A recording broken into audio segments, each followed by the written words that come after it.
Ciudadana de Yucatán y de los institutos convocantes, les damos la más cordial de las bienvenidas a este evento. Nos acompañan el día de hoy autoras y autores del libro, quienes son presidentas y presidente de institutos electorales del Estado de Yucatán, la maestra María de Lourdes Rosas Moya, de Sonora, la licenciada María Guadalupe Tadei Zavala, de Campeche, la maestra Mayra Fabiola Bojorquez González, de Zacatecas, el maestro Virgilio Rivera Delgadillo, y de Coahuila, la maestra Gabriela María de León Farías, a quienes saludo con mucho aprecio. Saludamos también, desde luego, a las consejerías electorales, presidentas y presidentes de los 32 institutos electorales del país, coautores de la obra, así como al público que nos acompaña el día de hoy. La dinámica de la presentación será la siguiente. En primer lugar, se dará una breve explicación del objetivo del libro, su estructura, origen y contexto que llevó a construirlo. Luego de ella, los 5 autores que nos acompañan el día de hoy harán una presentación compartiendo las generalidades del ensayo de esta obra, así como su experiencia personal, con una intervención de hasta por 9 minutos para cada una y cada uno de ellos. Si me permiten, entonces, comienzo compartiendo que tuve la oportunidad de coordinar esta obra, Democracia Local y Federalismo, experiencias exitosas de los 32 institutos electorales, junto con las presidencias de los institutos de Querétaro, Sinaloa, Aguascalientes y Chiapas. El objetivo fue recoger y difundir las contribuciones que han hecho los 32 organismos públicos locales electorales del país, a lo que hoy conocemos como el Sistema Nacional Electoral. La estructura del libro está compuesta por una presentación a cargo de las y los coordinadores, seguido del prólogo que nos hizo el honor en relatar el ministro en retiro de la Suprema Corte de Justicia de la Nación, el doctor José Ramón Cosío Díaz. Después viene un estudio introductorio a cargo del doctor César Astudillo Reyes.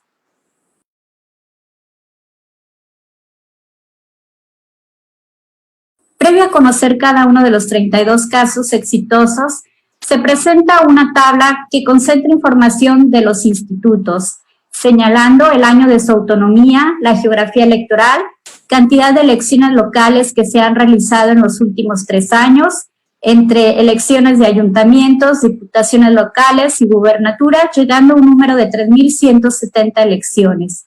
Procesos electorales ordinarios y extraordinarios realizados, así como mecanismos de participación ciudadana implementados. Posterior a la tabla encontramos los 32 ensayos, cada uno por una entidad federativa, escritos por 59 autores y autoras, todas y todos ellos expertos en la materia y con trayectoria que permiten dar testimonio de las experiencias que nos compartes. Encontramos así, como parte de las autorías, a presidentes y presidentes de los institutos electorales, consejerías, funcionariado del instituto y académicos. Como origen, les comparto que esta obra surge a iniciativa del maestro Gerardo Romero Altamirano, presidente del Instituto Electoral del Estado de Querétaro, a quien le brindamos un saludo. ¿Cuál era el contexto en el que nos encontrábamos cuando empezamos a construirlo? Les comparto que se ha vuelto una práctica recurrente en nuestro país que luego de las elecciones presidenciales se inicia el debate sobre la pertinencia de adecuar algunos aspectos del sistema electoral. Fue así como en el proceso electoral 2017-2018, una vez concluido, no fue la excepción y a partir de entonces surge el debate y todavía durante el 2019 se plantean diversas iniciativas de reforma, entre las cuales surgió una que proponía la desaparición de los organismos públicos locales electorales. En algunas de esas iniciativas no se describía la dinámica real de los soples, de sus funciones y contribuciones al sistema nacional electoral. Derivado de esto, la legislatura federal, concretamente la Cámara de Diputados, llevó a cabo distintos foros de parlamento abierto, en los que las diferentes autoridades electorales del país pudimos contrastar la información mostrando datos inminentemente técnicos y estadísticos, evidenciando resultados muy alejados de la realidad que retrataban las iniciativas, demostrando así la pertinencia y la importancia de los órganos locales. Al mismo tiempo y de manera paralela que se venía gestando esta obra con el ánimo de dejar documentado de manera permanente y sobre todo al alcance de la ciudadanía las contribuciones de cada una de las instituciones electorales del país, muchas de ellas que al día de hoy damos por sentadas y que surgen precisamente desde el ámbito local para ser replicadas a nivel nacional, lo cual hace gala del federalismo y de las aportaciones desde lo local.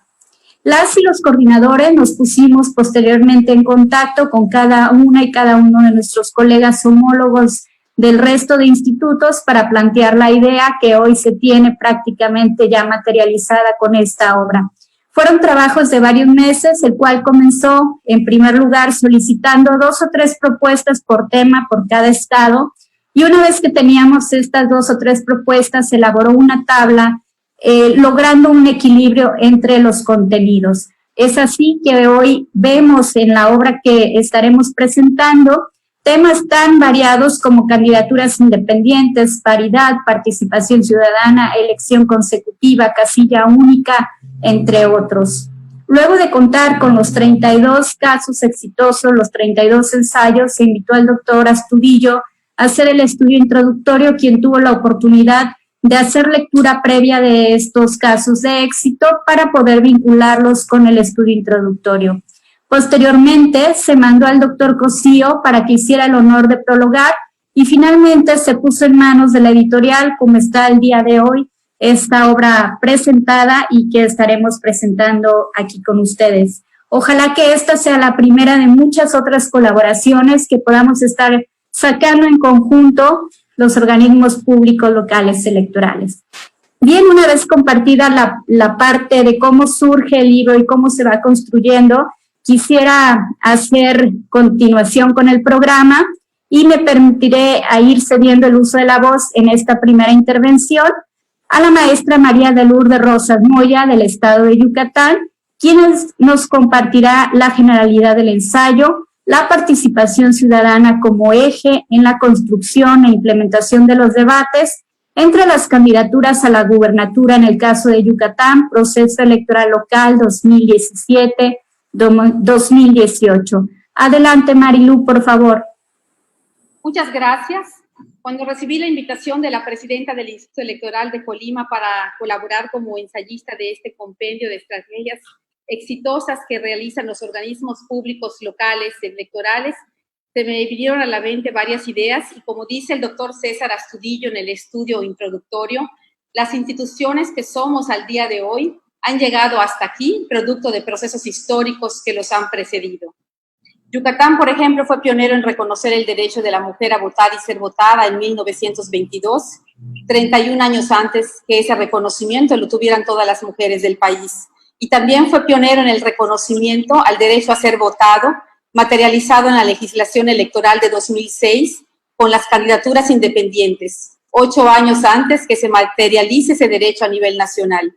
Y si hablamos de mecanismos de participación ciudadana, ese derecho a incidir en las decisiones públicas trascendentales lo tienen las yucatecas y los yucatecos en una ley aprobada en 2007, 7 años antes de la reforma a la Constitución de 2014.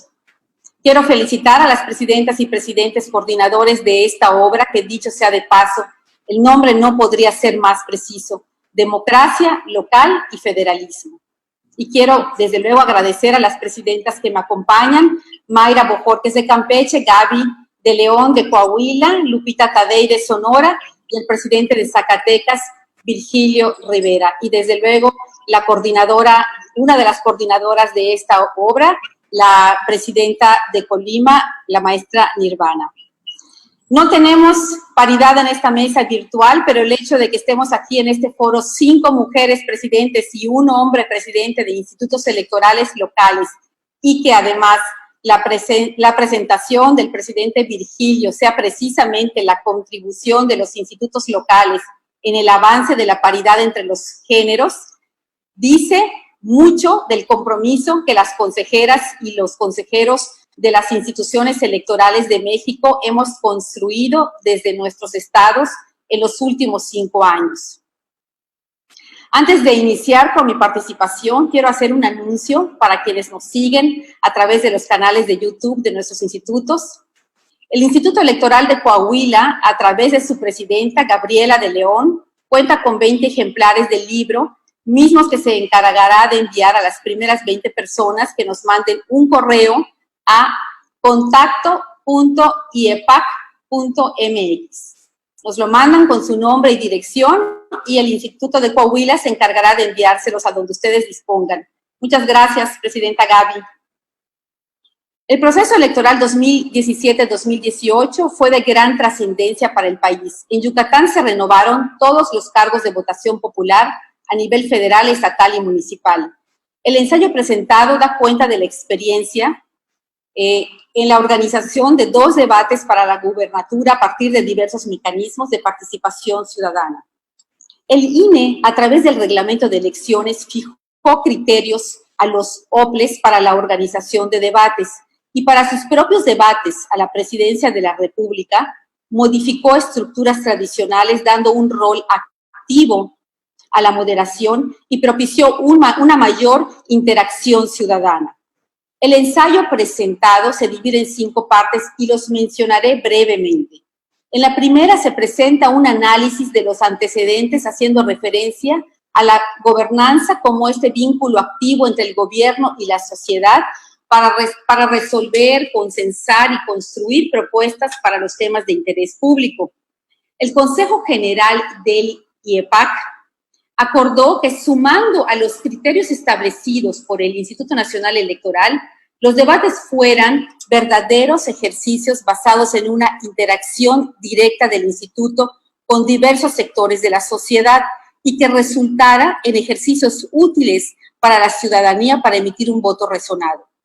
Y como primera instancia, aprobó la conformación de la Comisión Temporal para la organización de 2 debates a la gubernatura del Estado, siendo presidida por la consejera Delta Alejandra Pacheco Puente, quien es coautora de este ensayo.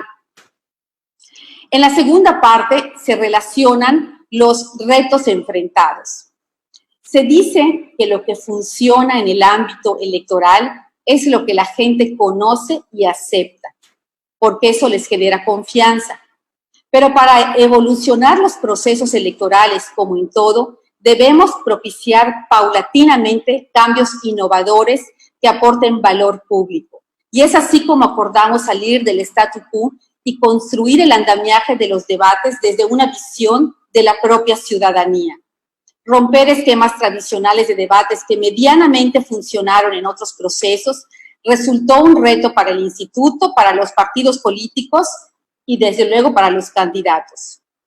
En la tercera parte del ensayo se relatan las prácticas exitosas y como punto de partida, la jornada de ciudadanización de los debates, con la participación de casi todos los sectores de la población del Estado. Y cuando digo casi todos, porque no puedo afirmar que se encontraba el universo de sectores representativos del Estado, pero unimos a instituciones académicas, organizaciones de la sociedad civil, cámaras empresariales, sindicatos, jóvenes universitarios, representantes de comunidades indígenas, medios de comunicación y partidos políticos. Y en esta diversidad y pluralismo de ideas se lograron consensos para que el ejercicio de debates alcance un mayor impacto en la ciudadanía como instrumento que contribuye al voto razonado. Los resultados fueron detonantes para la definición de los formatos de debates, los temas a debatir, cómo involucrar a la ciudadanía y, desde luego, el papel del moderador. En los días posteriores a este foro plural, periodistas y articulistas describían los resultados obtenidos y, posteriormente, en los acuerdos tomados en Consejo General, se seguía mencionando el foro de ciudadanización como punta de lanza de los acuerdos tomados.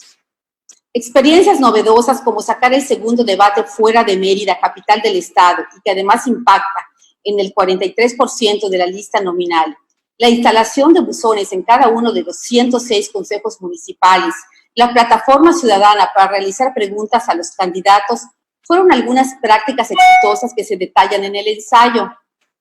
La cuarta parte, y para no olvidar las recomendaciones. Algunas de estas aplicamos en el primer debate, otras resultaron de lo aprendido y fueron aplicadas en el segundo debate, como la importancia de que las moderadoras y moderadores sean conformados no solo por especialistas de los medios de comunicación, sino expertos y profesionales de las temáticas a debatir, para asegurar que las respuestas estuvieran plenamente aterrizadas. En la quinta y última etapa, en las conclusiones, hacemos referencia al Foro para la Ciudadanización, que aclaró el qué, el cuándo, el cómo y el dónde, rompiendo los esquemas tradicionales mencionados, haciendo más flexibles los debates, más útiles en cuanto a la información y despertando el interés de la ciudadanía. Fue fundamental para la implementación de los mecanismos de participación ciudadana la expertise del personal del instituto y para la difusión el apoyo de los medios de comunicación, reporteros, articulistas, que desde sus voces y plumas fueron un gran detonante para que los debates fueran tema de conversación y dejaran en el colectivo las ideas principales que los candidatos manifestaron en sus intervenciones y mantuvieran latente el interés de los futuros electores hasta el día de las elecciones. Y desde luego la parte política, el compromiso de consejeras y consejeros, de representantes de los partidos políticos ante el Consejo General para enfrentar nuevos retos e innovar procesos que aporten valor público. Y la buena respuesta de los candidatos que se llevaron la parte más difícil de estas innovaciones, pero también con la posibilidad de centrar bien sus ideas y aclarar las dudas de la ciudadanía. Las yucatecas y los yucatecos nuevamente refrendaron la importancia de las elecciones con una participación en urnas para la elección de gobernador del 73.58%. Aquí termina mi participación, faltando solo la recomendación de la lectura del libro Democracia Local y Federalismo, experiencias exitosas de los 32 institutos electorales, como una forma de conocer y reconocer la riqueza y diversidad de nuestras instituciones, aportando innovaciones que van sumando a la ciudadanización de procesos electorales, haciéndolos más participativos e incluyentes. Les invito a leerlos a la ciudadanía para que conozcan un poco más de lo que hacemos los institutos electorales y para quienes estamos inmersos en este mundo para aprender de otros estados prácticas exitosas que podamos adoptar y continuar sirviendo a la ciudadanía para la cual trabajamos. Muchísimas gracias, Marilú. Creo que has hecho una explicación muy amplia, muy recorrida desde la punta de lanza que Yucatán ha estado aportando diversos temas con suficiente antelación a que estos fueran retratados a nivel federal, como es el caso del voto de las mujeres, el caso de las candidaturas independientes y la experiencia ya de manera precisa en lo que tiene que ver al tema de debates. Resaltando sobre todo la jornada de ciudadanización del debate y la coordinación con los distintos actores, academia, sociedad civil, las juventudes, el sector empresarial, partidos políticos, medios de comunicación, y creo que, como bien decías, gran parte de la riqueza es que no solo los yucatecos conozcan esta experiencia, sino que se conozca a lo largo del país y el hecho de que pudiera estarse replicando en otras entidades federativas como un caso de éxito. Muchísimas gracias. Siguiendo con el orden de las presentaciones, solicitaría a la licenciada Guadalupe Taday Zavala del Estado de Sonora nos presente el ensayo Las y los regidores étnicos en el Estado de Sonora. Lupita, por favor, adelante. Gracias, Nirvana. Un gusto saludarlos a todas y cada una de ustedes y a Virgilio, por supuesto, todos presidentes y compañeros a lo largo ya de varios años que nos hemos visto en diferentes circunstancias y enfrentado contextos cada uno en las entidades muy particulares, pero eso no ha quitado la oportunidad de trabajar de manera conjunta algunos temas como es este tema también exitoso, la generación y la elaboración de este libro al que nos sumamos gustosos en la invitación que se nos hace. Agradezco a Yucatán la oportunidad, al Instituto Electoral de Yucatán, la oportunidad de estar hoy compartiendo con ustedes en estas nuevas versiones de lo virtual. Esperemos no cometer ningún error en esta nueva materia que nos ocupa. Para Sonora igual, cuando aceptamos la participación, con mucho gusto, por cierto, pensábamos qué tema era el que teníamos que manifestar que fuera algo que no estaba dentro de los procedimientos, que se salía de los procedimientos ya establecidos y que venimos trabajando con mucho tino en todos los estados. Y entonces nos dimos cuenta que teníamos un caso, bueno, no entonces, siempre nos hemos dado cuenta que tenemos un caso en el nombramiento de regidores étnicos en la entidad que nos ocupa, nos preocupa y hemos trabajado en ello. El caso de los regidores étnicos nos tiene siempre comprometidos con el respeto a sus usos y costumbres, por un lado, y por el otro lado, en el respeto a la ley que nos rige en materia electoral en el Estado. Es así que empezaré por decir la parte formal de los regidores técnicos. En la ley electoral del Estado de Sonora nos pide 7 cosas en su artículo 173 para la definición de los regidores técnicos. El primer punto que nos ocupa es, durante los primeros 15 días del año del proceso electoral, el instituto debe de enviar un oficio solicitando la información al Consejo Estatal para el Desarrollo de los Pueblos Indígenas en el Estado, CEDIS.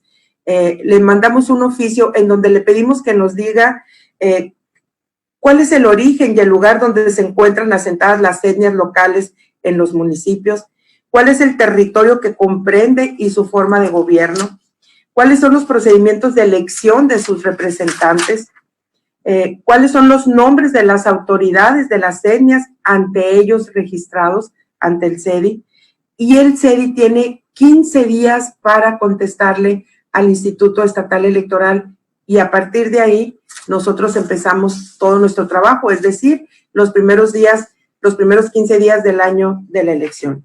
El CEDI, por su parte, en febrero, él tiene 15 días para contestarnos, y en febrero, de acuerdo a lo que ya hicimos con el CEDI, la consejera presidenta o el consejero presidente requiere mediante oficio a las autoridades étnicas para que nombren de conformidad con sus usos y costumbres un regidor propietario y un regidor suplente correspondientemente. Dicho nombramiento deberá comunicarlo en un plazo no mayor a 30 días naturales al propio Instituto Estatal Electoral. En caso de, el siguiente punto que nos requiere la ley, en caso de presentarse más de una propuesta, por existir más de una autoridad registrada o reconocida y con facultades para efectuar la propuesta en un mismo municipio, el Consejo General citará a cada una de las autoridades étnicas para que durante el mes de abril y en sesión pública realice en su presencia la insaculación de quien será el regidor étnico propietario y el suplente de manera correspondiente. Una vez realizada esa insaculación, las autoridades firman de conformidad el acuerdo que se genera de esa sesión pública.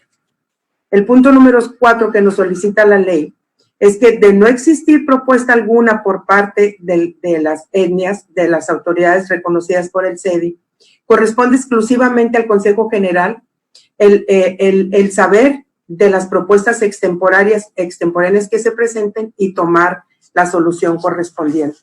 Y en el punto número 5, el Consejo General otorgará la constancia de designación correspondiente y notificará al ayuntamiento respectivo dicha designación para que se le tome la protesta de ley y asuma el cargo que ya le fue otorgado. En el punto número 6, ya les comentaba que eran 7 puntos, de no presentarse los regidores étnicos designados a la toma de protesta, el ayuntamiento debe notificar al instituto de manera inmediata para que éste aperciba a las autoridades de la etnia para que los designados se presenten a rendir protesta constitucional en un término no mayor a 30 días naturales, después de instalado el nuevo ayuntamiento, o efectúen las sustituciones que correspondan conforme a sus usos y costumbres.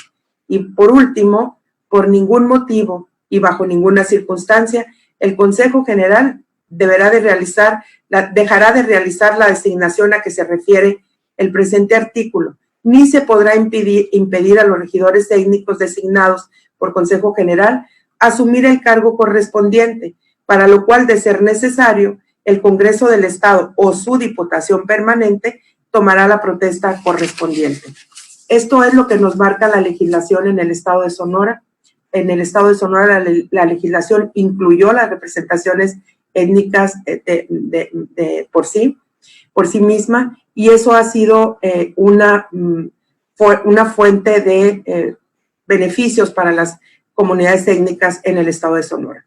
Esa es la parte jurídica. La parte formal es que cada proceso electoral nosotros enfrentamos esta parte, la operatividad, de una manera complicada, porque en ningún motivo el instituto debe de dejar de reconocer y de respetar los usos y costumbres de cada una.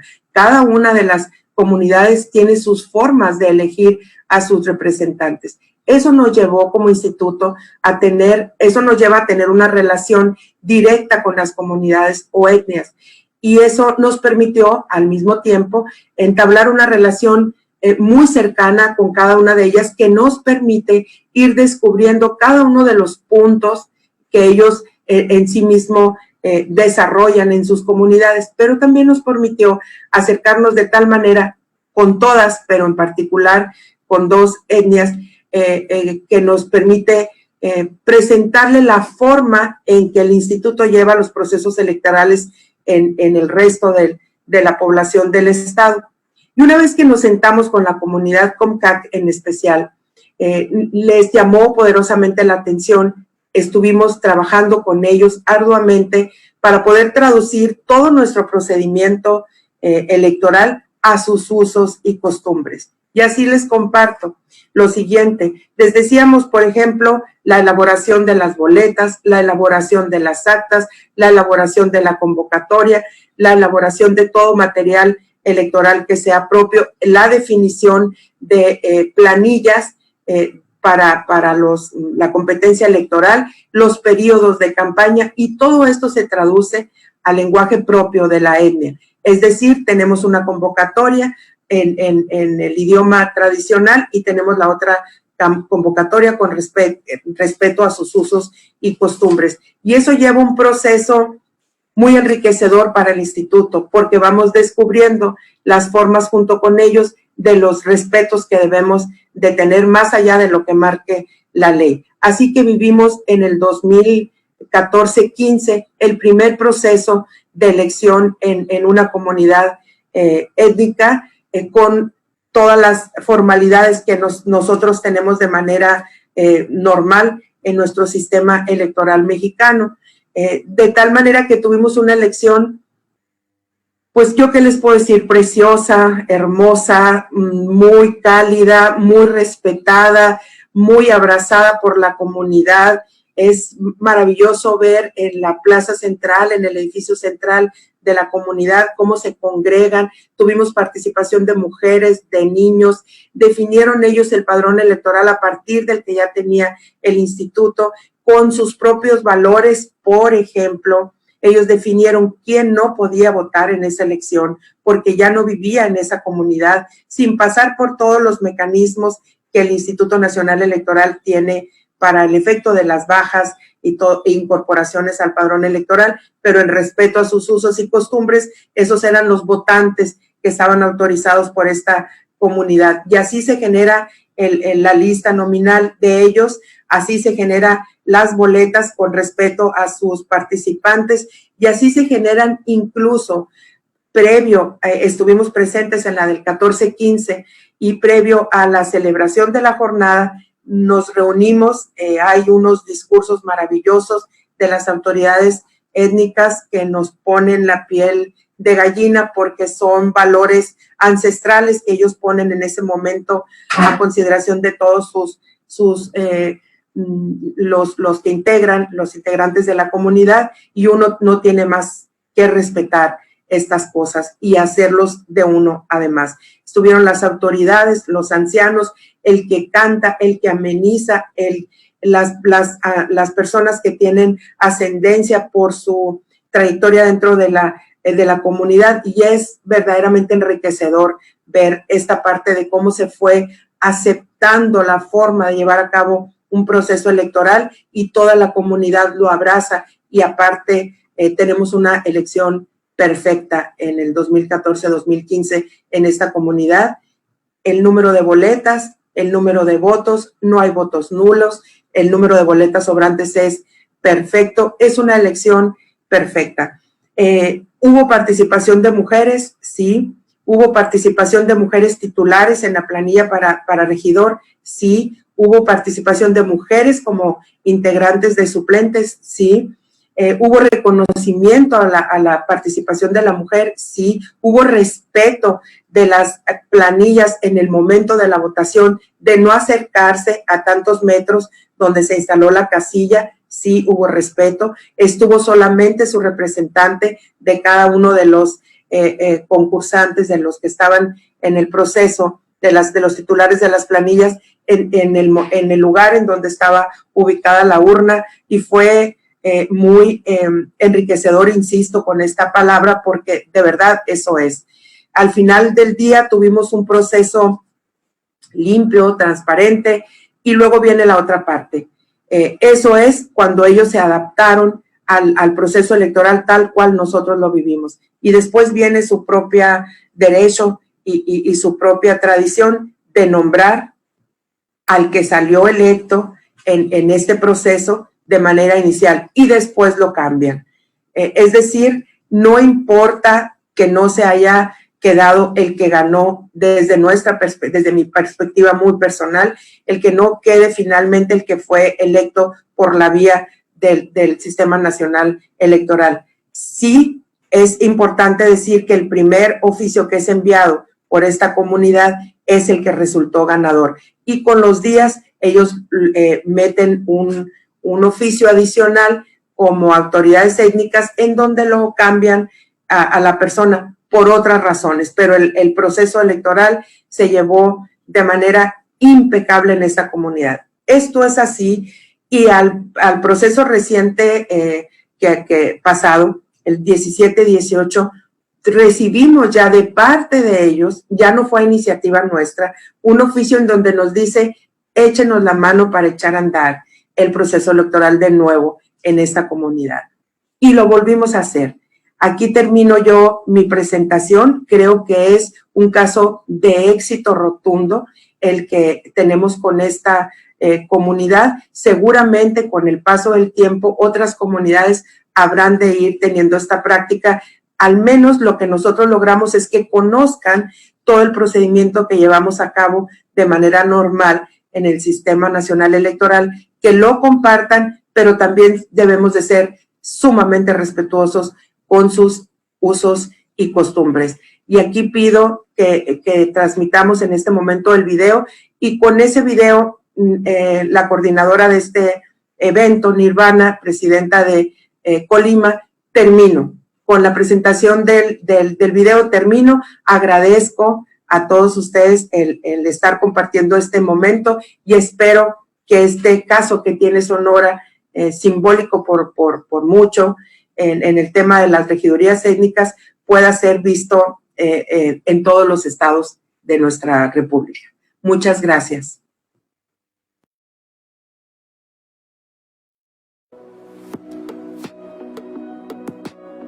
Como una nación pluricultural se conoce a México en el resto del mundo. La mayoría de las tradiciones que existen en nuestro país son herencia viva de nuestros antepasados. De las 62 etnias que habitan en México, 8 están asentadas en 19 municipios a lo largo y ancho de Sonora. Estos también llamados pueblos originarios están representados en Sonora por los mayos, yaquis, seris, guarijíos, pimas, pápagos, cucapá y quicapú. Es en la Ley de Instituciones y Procedimientos Electorales del Estado de Sonora donde se establece que es deber del Consejo General del Instituto Estatal Electoral y de Participación Ciudadana otorgar la constancia a las y los regidores étnicos designados por sus autoridades de acuerdo a sus usos y costumbres.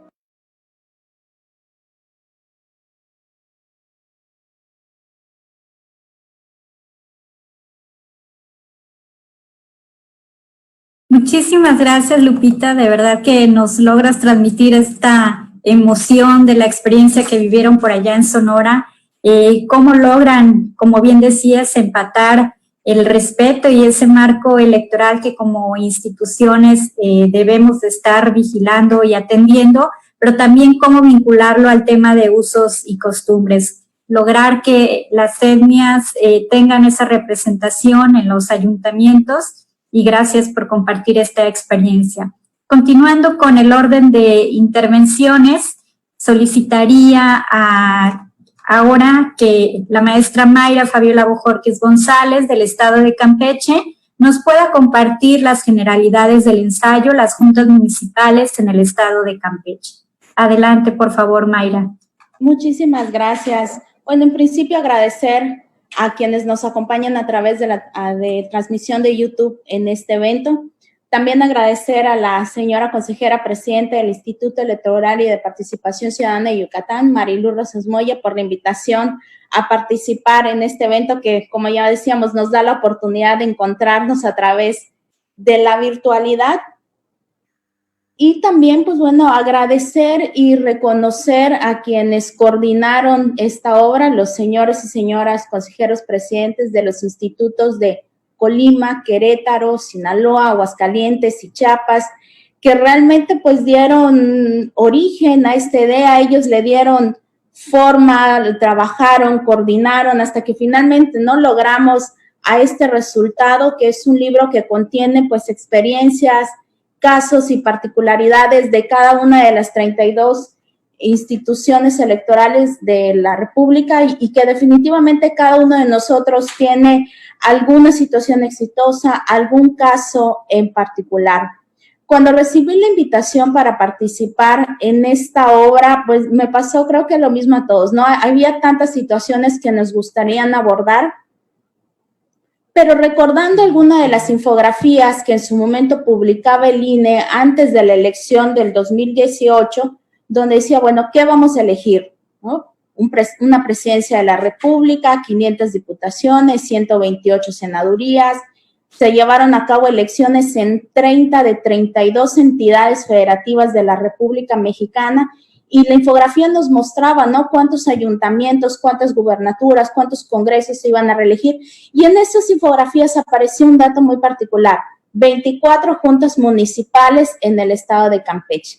Entonces, esto me dio pauta a definirme para hablar de las juntas municipales, porque es una figura que únicamente existe en el estado de Campeche. Entonces, si me permiten, voy a hablar de manera muy general para que sepan, bueno, ¿qué son las juntas municipales? Las podríamos definir como cuerpos colegiados que tienen el carácter de auxiliares del ayuntamiento. Pero aquí la parte importante es que el fundamento legal de las juntas municipales lo encontramos en la Constitución Política del Estado, que establece que la renovación de los poderes legislativo, ejecutivo, ayuntamientos y juntas municipales, es decir, nuestra propia Constitución establece que las juntas municipales se van a elegir en las mismas elecciones que llevemos a cabo respecto de todos los demás cargos de elección popular. Destaco también que a partir de la reforma del 2014, donde ya se establece la posibilidad de la reelección, el Congreso del Estado de Campeche también le dio esa posibilidad a quienes integran las juntas municipales, porque ahora el artículo 102 de nuestra Constitución señala que los integrantes de las juntas municipales durarán 3 años en su encargo y podrán ser reelectos por un periodo adicional. Entonces vemos aquí cómo en nuestra propia concepción de las juntas municipales, si bien son un órgano auxiliar del ayuntamiento, las tenemos establecidas en la ley, las tenemos también establecidas en la ley orgánica de los municipios del estado de Campeche, que es ahí donde nos ahonda respecto de cuáles son las funciones de las juntas municipales, cómo se encuentran integradas, que están integradas por una presidencia, 3 regidurías y una sindicatura, todas ellas de mayoría relativa, que es la planilla que registra el partido político o en su caso la candidatura independiente que la registran para ir a la elección, y también se asigna una regiduría por el principio de representación proporcional, ¿no? Entre las funciones de las juntas municipales pudiéramos hablar de que, bueno, son auxiliares en la prestación de los servicios que tiene a su cargo el ayuntamiento, pueden designar y remover a los agentes municipales o hacer respetar el bando municipal, en fin, tienen toda una serie de atribuciones precisamente, ¿no?, para que el ayuntamiento pueda cumplir con todas las funciones que tiene encomendadas a favor de la ciudadanía. Y bueno, escuchábamos la intervención de la compañera Guadalupe Taday, que nos señalaba cómo ellos han realizado otras actividades, y sí, a veces cada estado tiene ciertas particularidades. En este caso, por ejemplo, autoridades auxiliares de los ayuntamientos también los tenemos en Nayarit, en Tlaxcala, que tienen alguna función. La particularidad de las juntas municipales en Campeche, y es lo que ustedes encontrarán más detallado en el ensayo que se encuentra en este artículo, es que se eligen mediante el voto popular en las mismas elecciones. Y aquí me gustaría también destacar algo muy importante, ¿no? Las juntas municipales tienen sus orígenes en la Constitución Política del Estado de Campeche de 1861, es decir, en este año, en el 2020, las juntas municipales tienen una existencia ya de 159 años en nuestro estado, ¿no? Recordemos que Campeche se convierte en un estado más de la República Mexicana en 1862, cuando el presidente Benito Juárez publica el decreto de creación del estado, pero en 1861 el Congreso Constituyente de Campeche ya había emitido su propia constitución, su propia ley constitucional para el gobierno interior de los estados, y desde ahí ya establecía que, bueno, iban a haber 5 partidos y 36 municipalidades. Ahí ya empezamos a ver el origen de estas figuras. De igual manera, tuvimos otra reforma importante, que bueno, esto fue a nivel federal en 1914, cuando se reforma la Constitución y ya se establece la figura del municipio libre como base de la organización territorial de toda la República Mexicana. Entonces, se realizan nuevamente reformas en el estado de Campeche y se vuelve a dar una nueva integración, ahora ya con 5 municipalidades y 15 secciones municipales. Entonces vemos cómo desde su creación en 1861, realmente las juntas municipales, los municipios han ido evolucionando. Entonces quisiera yo hablar de los últimos 5 años, de cómo hemos evolucionado en cuanto a las juntas municipales, porque ha sido muy interesante.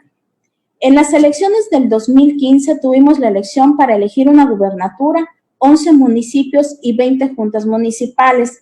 Pero en ese 2015 también el Congreso del Estado creó 4 nuevas juntas municipales en tres municipios. Luego entonces, en el año 2018 tuvimos las elecciones para elegir el Congreso, la renovación del Congreso, 11 ayuntamientos y 24 juntas municipales. Pero las juntas municipales también han evolucionado en todo este tiempo y en el pasado 2019 hubieron 2 juntas municipales que fueron elevadas a la categoría de municipio. Y me refiero a la Junta Municipal de Ceiba Playa y a la Junta Municipal de Sitbalché, que en febrero y en marzo del 2019 el Congreso aprobó la reforma de la Constitución y obviamente de la Ley Orgánica de los municipios para ya que estas 2 juntas tengan la categoría de ayuntamientos. Luego entonces, en este 2021, de nueva cuenta, tenemos otra modalidad en la elección, que vamos a elegir una gubernatura, la renovación del Congreso, la renovación ahora de 13 ayuntamientos y la elección de 22 juntas municipales. De esta manera vemos cómo en realidad la importancia de las juntas municipales que han tenido no solo en la historia antigua, digamos, del Estado, sino además en nuestra historia reciente, porque siguen marcando el rumbo y destino en la evolución geopolítica de nuestro Estado y además son una figura que tienen un gran arraigo en nuestra comunidad, tienen un alto porcentaje de participación ciudadana en las elecciones. ¿Por qué? Porque, vuelvo al punto, llegan a las juntas municipales a través del voto popular. Entonces, las juntas municipales son un ejemplo perfecto de cómo democracia y tradición pueden estar mezcladas para dar excelentes resultados en la participación ciudadana. Muchísimas gracias. Muchísimas gracias, Mayra. Nos has compartido de manera muy detallada la experiencia que Campeche ha vivido en este ejercicio y lo hemos conocido a través de tu presentación, cómo estas autoridades auxiliares tienen un ejercicio de elección a nivel constitucional, tienen carácter de elección constitucional y cómo ha sido esta experiencia. Y también destaca cómo desde hace 159 años están ya estas figuras y lo que nos compartías de cómo han ido evolucionando, cómo han ido creciendo al grado de que para este próximo proceso se da una nueva composición geográfica electoral, reestructurando su representación. Muchísimas gracias, Mayra. Para continuar con el programa, solicitaría al maestro Virgilio Rivera Delgadillo del Estado de Zacatecas nos pueda compartir las generalidades del ensayo Contribución de los institutos locales electorales en el avance de la paridad entre los géneros, el caso de Zacatecas. Adelante, por favor, maestro Virgilio. Con mucho gusto y gracias, presidenta Nirvana. Con el gusto de compartir como un gran honor con extraordinarias presidentas de varios institutos electorales locales, como lo son Lupita, Mayra, Marilu, Gaby y Nirvana de Colima. Para mí es un honor, pero también es un placer, porque significa que comentamos y abrevamos de la experiencia de los institutos locales en voz fundamentalmente de mujeres. Todas ustedes son valiosas, extraordinarias, serias, muy responsables, muy trabajadoras y muy luchadoras en la defensa de nuestras instituciones y de la propia. Felicidades por todo ello. Hay motivos suficientes para poder celebrar la presentación de esta obra editorial, cuyo título es justamente Elecciones en lo local o democracia local y federalismo, con la experiencia de las 32 instituciones del país. Y los motivos son los siguientes. Primero, porque significa que hay continuidad en el trabajo de las instituciones electorales, aún en momentos difíciles para México, por lo de la pandemia en la salud, en lo social, en lo político y en todos los niveles. Pero significa que hay continuidad del trabajo en preparación, porque en eso estamos, de las próximas elecciones magnas de nuestro país, pero también en generar una contribución importante a la cultura cívica y democrática de nuestro país con la presentación de este libro.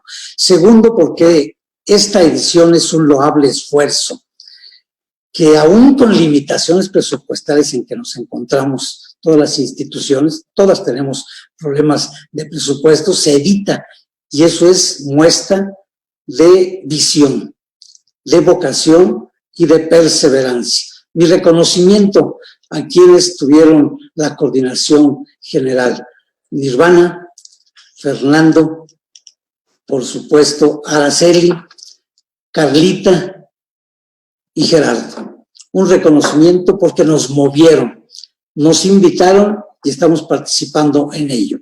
También es digno de reconocimiento porque esta edición y su publicación se inscriben en el contexto de un debate álgido, hoy medio oculto, sobre la reflexión de la valía e importancia del sistema nacional electoral, que es un sistema modelo de coordinación y de vinculación del Instituto Nacional Electoral, que es el que coordina, es el rector, es el que dirige, pero donde se vincula y la contribución determinante es de los institutos electorales de las entidades federativas. Y ya que se preserva como cuarto elemento que hay que celebrar esta obra, yo diría que se preserva en esencia el sistema nacional, que dicho sea de paso, conserva la esencia de la concepción federalista que existe en nuestro país. Y por eso celebro que el nombre sea justamente Federalismo desde la democracia electoral. Esto hay que mantenerlo, hay que preservarlo y hay que acrecentarlo. Y también, como quinto motivo, esta obra es la síntesis de experiencia, como una sola muestra, de experiencias valiosas, 32, de los institutos electorales. Todos tuvimos dificultades para escoger el tema y cuál va a ser el área en la que vamos a contribuir. Pero así como contribuimos con una, y estas son 32 expresadas, les hemos de decir a quienes nos escuchen que las experiencias exitosas se dan por docenas en cada institución. El país conoce de extraordinarias experiencias desde los institutos electorales de los estados. Ahora nos toca comentar 5 experiencias en participación de debates. Yucatán, en el caso de las regidurías étnicas, extraordinaria experiencia.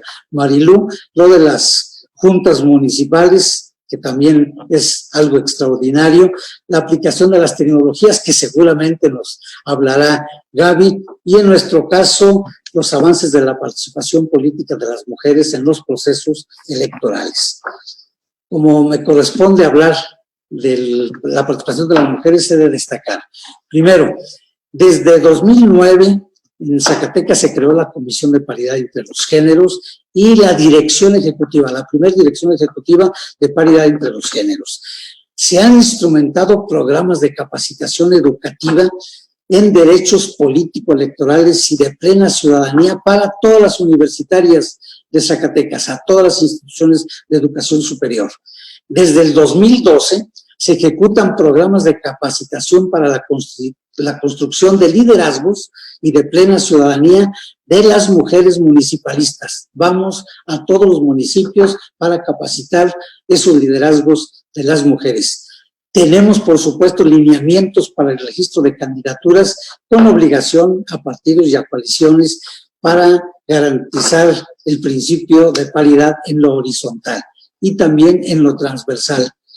Somos el primer estado en registrar, fuimos el primer estado en registrar la primera candidata mujer independiente a la gobernatura en el proceso anterior del 2016. Esperemos que en este proceso que vamos a iniciar en el próximo mes de septiembre también existan candidatas mujeres independientes y también de los partidos políticos. Desde el 2017 existen lineamientos para el registro de candidaturas que garanticen desde lineamientos que nosotros hemos establecido la paridad transversal. Somos también el primer estado en que realizamos un diagnóstico sobre la violencia política contra las mujeres, esto desde el 2016. Esto es un referente nacional de nuestra institución y de nuestras mujeres. También el instituto desde hace 10 años mantiene toda una línea editorial de textos, artículos, revistas que tienen que ver sobre el empoderamiento de las mujeres. Se han asignado ya desde los 2 últimos procesos electorales la paridad en las regidurías y en la legislatura. La experiencia ha sido exitosa. Y somos también de los primeros estados en tipificar, esta es obra del legislador, por supuesto, la violencia política contra las mujeres en razón de su violencia y su participación en política, pero como figura delictiva en el Código Penal, gracias al impulso también de las mujeres, muchas de las cuales están con nosotros. También nos destacamos en Zacatecas por la promoción e impulso del voto de los zacatecanos y de los mexicanos en el extranjero, en candidaturas independientes. Tuvimos, como ya lo mencioné, la primer candidata independiente mujer. Tenemos avances muy importantes en nuestras plataformas digitales que se expresan en PREP muy confiable, con algún arraigo, y también en los conteos rápidos. Y bueno, hemos de decir que mantenemos una relación ejemplar y extraordinaria con el Instituto Nacional Electoral, que parte de la buena relación de los consejos municipales y distritales y con los consejos local y distritales del Instituto Nacional Electoral. Bien, antes de concluir, me gustaría mencionar varios aspectos que a veces se soslayan sobre el papel, la importancia y la pertinencia de los institutos electorales, OPLES comúnmente conocidos. 1. Somos, en mi opinión, el engranaje fundamental del sistema electoral. Con la cercanía que tenemos hacia las comunidades, a los municipios, y porque además nos constituimos en agentes cercanos que conocemos y abrevamos de las experiencias de las comunidades, de tal manera que eso nos permite ser el elemento que engrana lo más importante del sistema nacional, coordinados, dirigidos con la batuta, como ya mencioné, del Instituto Nacional. También creo que hay que destacar la contribución determinante que hemos ejercido los institutos locales en la garantía de estabilidad política y social, de paz social en nuestras entidades federativas, y con eso contribuimos algo muy importante para el país, que no se exacerben demasiado por la política los ánimos y somos contribuyentes importantes. Eso normalmente no se dice, pero es una contribución importantísima. Somos, y esto hay que comentarlo por el debate que existe, y debemos de ser muy cuidadosos del debate parlamentario y también de la función legislativa, en aquellas funciones y en aquellas iniciativas, en aquellas tareas donde se trata o de fortalecer a los institutos locales, a los OPLES, o en aquellos que inclusive tienden a solicitar su desaparición. Yo creo que, aunque no es de nuestra competencia, nosotros podemos ser contribuyentes importantes al debate parlamentario y al debate que tiene que ver con la función legislativa, porque podemos aportar los datos y los argumentos más importantes en relación con los procesos electorales, por la eficiencia que hemos demostrado, por las experiencias exitosas, porque conocemos a detalle cada una de las etapas, aspectos y fases de los procesos electorales, porque podemos advertir oportunamente sobre los alcances, las limitaciones, las consecuencias de cualquier iniciativa, y podemos tener elementos de valoración sobre las vías y los métodos para llevar a los acuerdos y a los consensos, que es el elemento fundamental para que se lleven a cabo las reformas electorales. Las ponencias de este libro representan un valor trascendental que realmente se construye y enriquece desde lo local, pero al sistema electoral nacional. 32 sugerencias, fruto de saberes y experiencias demostrables que nos dan la razón, y le damos la razón al doctor Astudillo sobre la necesidad de documentar esos casos y los otros que están pendientes por editar. Ojalá que se siga con esta tarea. De mi parte, llamo la atención de los esfuerzos de los institutos locales por alguna razón en donde nuestra tarea la vestimos como si fuera solo de una indumentaria técnica, como un esfuerzo de llevar al extremo a veces limitadas opciones técnicas o procedimentales que nos ofrece las obligaciones normativas. Hacer maravillas con lo poco presupuestal que se nos deja, pero estoy convencido de que este enfoque lo debemos de modificar para dotarlo de una visión más amplia, de una visión más trascendente para la vida nacional. Los institutos electorales debemos valorarnos y reconocernos más a plenitud, y ya no solo como nuestra presencia y contribución a la vida democrática. Realicemos valores trascendentes de toda la sociedad en su conjunto. Demos a nuestra tarea una dimensión ética y política. Seamos más que operarios, aunque tenemos que ser operarios de un sistema electoral valioso, también seamos garantes de la vigencia de un sistema de libertades, de la democracia y también de la política. Concluyo parafraseando una idea del poeta Benedetti: en las instituciones como en las personas, en México y en cada uno de los estados, codo a codo, somos mucho más que dos. Gracias. Muchísimas gracias, maestro Virgilio. De verdad que creo que hemos estado disfrutando esta presentación. Ha habido reflexiones muy interesantes, pero sobre todo palabras que nos llenan del impulso a seguir trabajando con el profesionalismo, dedicación, compromiso con el que lo hemos venido haciendo.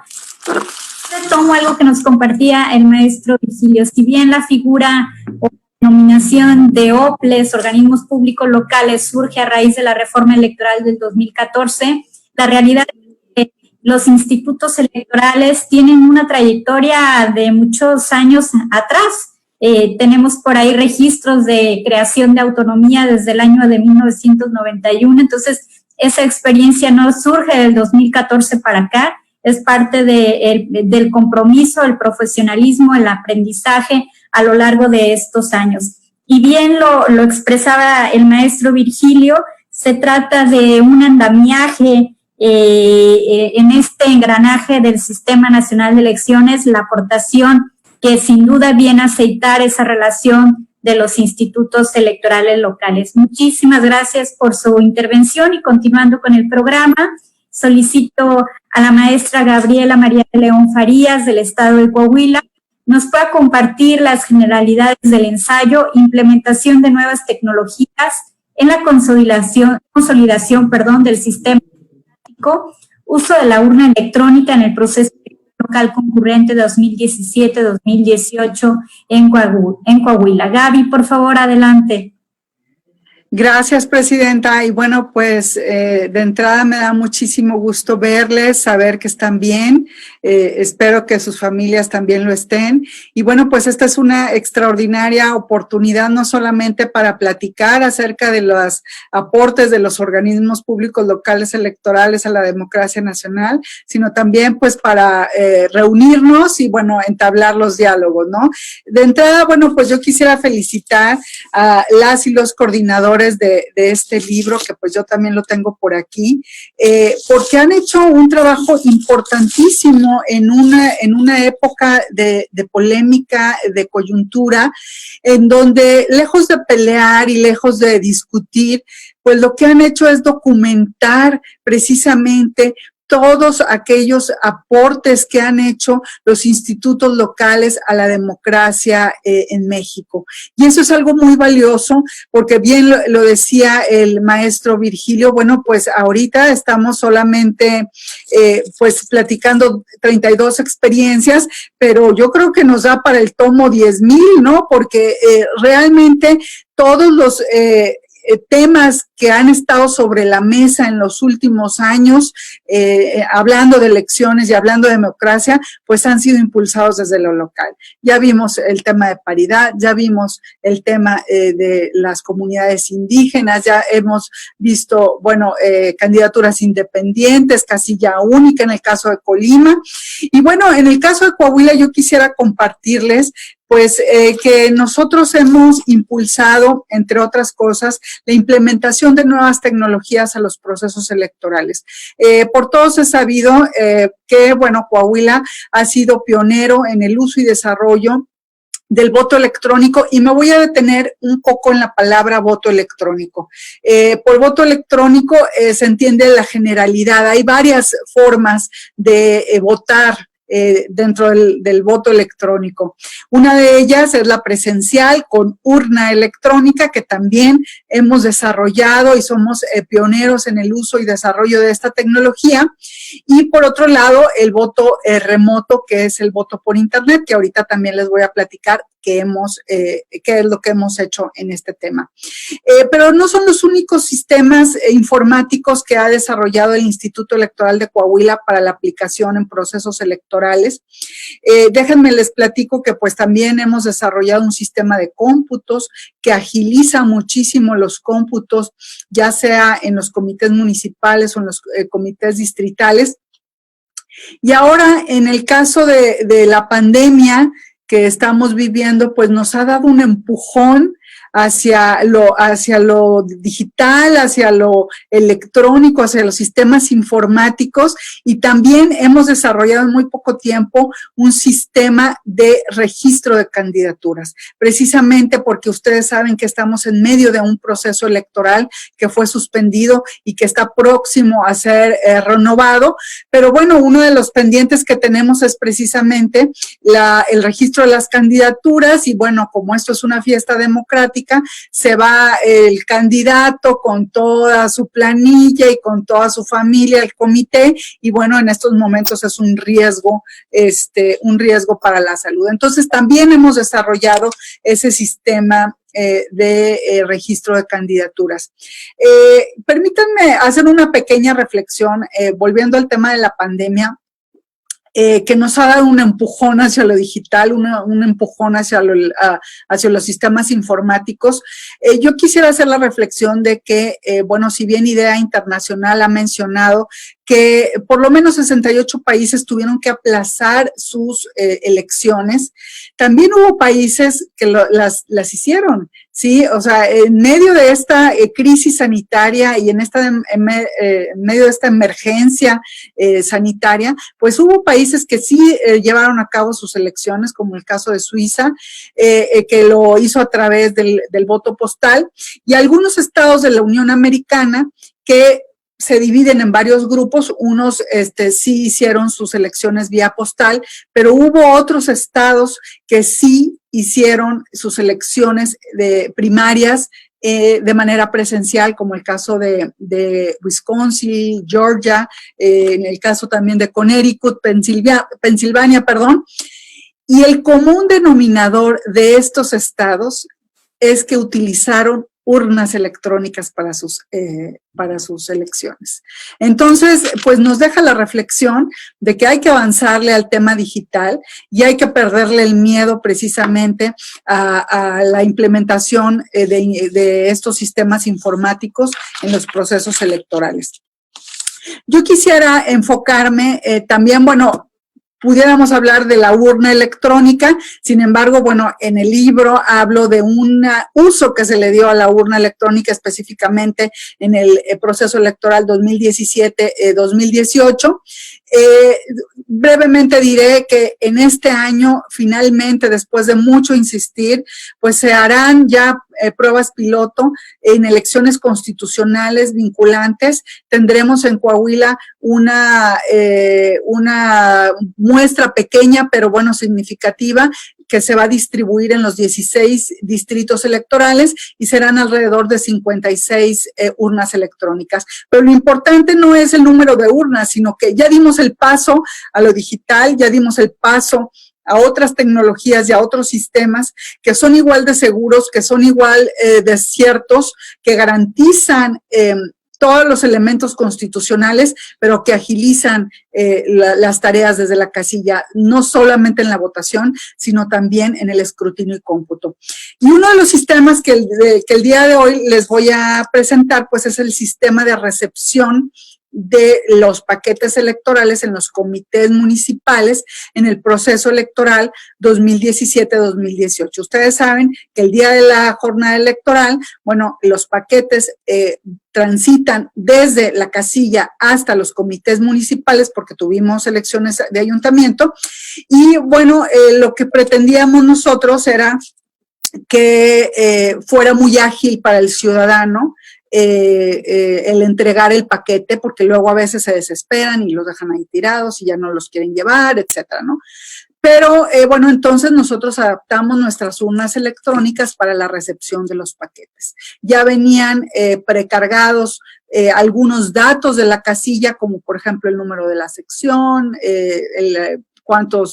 el domicilio, etcétera, y únicamente pues la persona que estaba recibiendo verificaba los datos, si había que cambiarlos, pues los cambiaba rápidamente y se le entregaba, en vez de hacer un acta a mano, con un recibo y la pluma que no funcionó, etcétera, se le entregaba un ticket, un recibo al ciudadano y ese era el comprobante de que ya había entregado el paquete. Obviamente esto fue aprobado por el Instituto Nacional Electoral y avalado por el Instituto Nacional Electoral. Entonces quisiera yo compartirles algunas fotografías de este ejercicio que fue muy exitoso. Miren, ustedes aquí pues pusimos estas mesas receptoras, esto es en el municipio de Saltillo, si mal no recuerdo, y bueno, pues aquí el ciudadano llegaba a cualquiera de estas mesas que tuviera una urna disponible, se escaneaba un código de barras que traía ya la etiqueta por fuera, y bueno, en menos de un minuto ya estaba de regreso en su carro. ¿Sí? Aquí estamos viendo pues la entrega ya en la noche en el municipio de Saltillo de un ciudadano, bueno, pues que está entregando su paquete y bueno, pues muy rápido que fue su proceso. Por ahí están viendo un código de barras, pues ese era el código de barras que se escaneaba, salía ya el recibo precargado, se verificaban los datos y el ciudadano pues ya se podía ir a su casa, ¿no? Este es otro ejemplo del operativo. Aquí está el mismo ciudadano entregándolo y bueno, este ciudadano salió mucho porque fue el primero que entregó en Saltillo, ¿sí? Aquí es el primer paquete que se entrega en Torreón.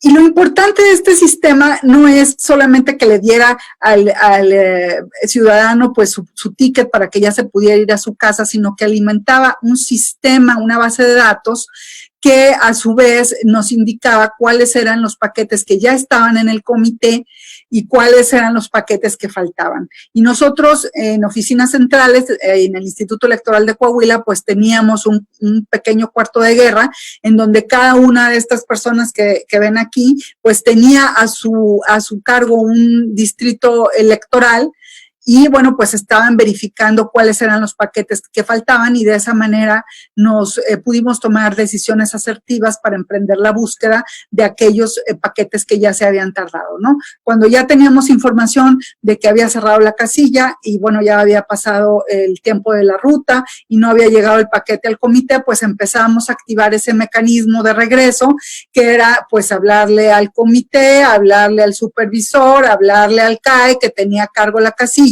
y pudimos ubicar todos los paquetes.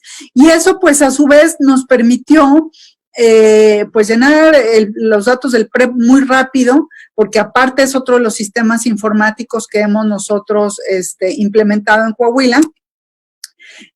Muy rápido pudimos llenar, ya se me acabó el tiempo, perdón, no había visto, muy rápido pudimos llenar el PREP y bueno, pues también tomamos decisiones asertivas con relación a los paquetes. En 2017-2018, todos los paquetes llegaron a sus comités, estuvieron resguardados a buena hora y bueno, pues esa es una experiencia exitosa con el uso de urna electrónica en el Instituto Electoral de Coahuila. Y por supuesto, muchísimas gracias, estoy a la orden y bueno, pues encantada de seguir dialogando con ustedes sobre las experiencias y los aportes que hemos hecho a la democracia mexicana, los institutos electorales de los estados. Gracias, Presidenta. Muchísimas gracias, Gaby. Creo que en este espacio nos has compartido los grandes avances que ha realizado el Estado de Coahuila en cuestión de tecnologías. Si bien el ensayo retrata la parte de la urna, nos compartes los avances en sistemas como el sistema de cómputo, el sistema de recepción de paquetes electorales, el PREP, que al igual que Coahuila, muchos estados han sido pioneros en estos sistemas. Muchísimas gracias por tu intervención. Estamos llegando ya a la parte final de esta presentación. Hemos abordado diversos temas, ciudadanización en materia de debates políticos, la elección de las regidurías étnicas, tuvimos también por ahí la elección de las juntas municipales desde Campeche en materia de paridad y cerrando con el tema de las tecnologías. No quisiera dejar pasar, y me permito citar unas palabras expresadas por el doctor César Astudillo en el estudio introductorio, porque creo que es parte de la reflexión de este ejercicio. No hay duda de que el libro que tenemos frente a nosotros constituye un testimonio de lo realizado, exponiendo acciones y resultados medibles y comprobables, dentro de un contexto político cuyo mosaico multicolor es la mejor expresión de que las autoridades electorales han facilitado el pluralismo y la alternancia en los gobiernos. Representa a su vez una memoria de todas aquellas aportaciones que desde lo local han podido impulsarse en beneficio de nuestra tradición federal y vocación democrática. En ese sentido, no hay vacilación de que el futuro de las instituciones electorales depende de la sensatez con la que se valoren dichas contribuciones. Y también, como lo compartía el maestro Virgilio, del autorreconocimiento de esas contribuciones que se han hecho desde los 32 institutos electorales. Esta obra, les comparto, es editada por Tirán Loblanche. La editorial tiene venta en línea para tomos en físico o tomos electrónicos, lo pueden hacer directamente en la página. De igual manera, el libro se encuentra disponible en las principales librerías a lo largo del país. Recordarles, quienes tuvieron la oportunidad de conectarse con nosotros desde el inicio, el Instituto de Coahuila, a través de la maestra Gaby, por ahí nos compartirá algunos tomos, 20 tomos, para quienes hayan tenido la oportunidad de seguir el inicio de la presentación y el medio de contacto que se estableció para eso. De verdad que les invitamos a la lectura. Si bien retrata algunas cuestiones técnicas y procedimentales de los institutos políticos, el lenguaje es un lenguaje ciudadano, los ensayos son ensayos cortos que de verdad facilitan y hacen muy amena su lectura. Bien, no me queda más que agradecer a todo el auditorio que nos ha seguido a lo largo de esta transmisión. También agradecerles tanto a Marilú, a Lupita, Mayra, Virgilio, Gaby, la presencia, el hecho de que nos hayan compartido sus experiencias a lo largo de estos estados. Les deseo que tengan muy buena tarde. Muchísimas gracias.